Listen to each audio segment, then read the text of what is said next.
Hey everyone, thanks for joining today. This is Aaron with TN Treasures.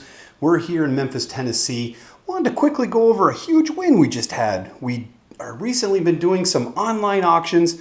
I believe these all started back with the pandemic, back when people were hiving up in their houses and they couldn't go out. So what the estate companies did is they started doing online auctions. Well, a couple of our estate sales here in Memphis decided to continue this trend. So they've been doing these estate sale online auctions for quite some time now, and Helen and I have definitely enjoyed doing these because they are local and we're able to pick things up close and get that estate sale feel but not have to go out in the wild.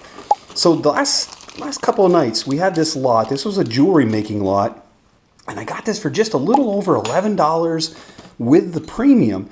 Now what appealed to me about this lot is we're buying jewelry all the time. So we need odds and ends and little pieces and trinkets to fix the jewelry. And I happened to notice that this had some hidden treasures in it.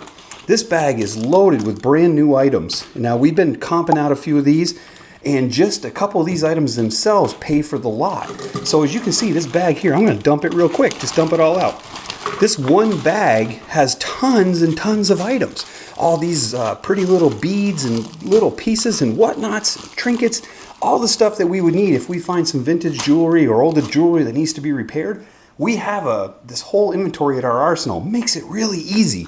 Now, what I did notice is a couple of the bags, they did have some jewelry pieces. Now I'll load some comps on the video real quick when we find them, but there's this whole piece necklace right here. There's this nice beaded, this is sterling silver, folks. I did on the claw right here, the clamp, it is marked sterling silver. So that's a win. I'll weigh that up possibly here in a minute and share with you.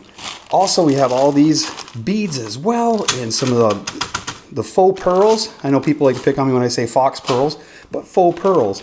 Now, the diamond in the rough, when I was looking online at the lot, is there was a bag in here that caught my eye, and I was just like, you know, this one right here.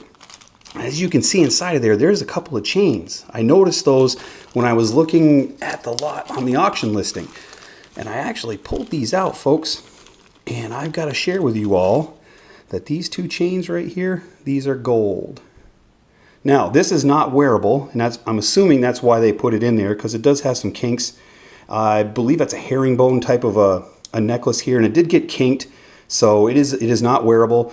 In this particular one, I scratch tested. It is 14 karat gold. So all this right here is gold. And what I'll do is I'll grab my scale just to show you all what can be found in these hidden lots. And we'll turn them right on. And I believe we're going to come in just a little over 2 grams. So 2.1 grams, 2.11 today. If I go over to my trusty Scrap It app, 2.11 grams of 14 karat is $91.92. Not bad at all, folks, for a $12 lot from a local estate sale online auction. Clearly, obviously made our money back. What a huge win. Keep your eyes open for those. You just never know.